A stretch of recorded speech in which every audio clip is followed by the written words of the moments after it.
everybody, welcome back. In this video, I'll be showing you the procedure to delete your account from TikTok. Now, deleting your account from TikTok, it's a very simple procedure.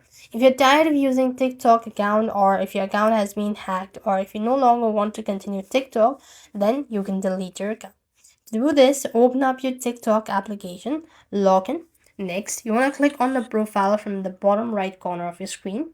Go to the menu bar from the top right hand side corner, click on Settings and Privacy from the list.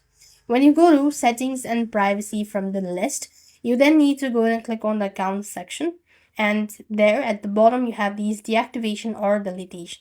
So click on deactivation or delete. Now click on delete from the list, after which you have to go ahead and give a reason for deleting your account. Click on the continue button. Moving on, you will then be taken to the next field where you have to go and make sure to mark on the terms and condition. Click on continue. Once again, tap the continue button, and finally you will then be asked to type in a 6-digit code in order to verify your identity as well as to confirm your deletion. So when you're done entering the verification code, you will receive a notification stating that your account will be deactivated for 30 days, and only after 30 days your account will be deleted permanently. So that's all. I hope the video was helpful. Make sure to like, share, and subscribe. Thank you for watching. See you in the next video.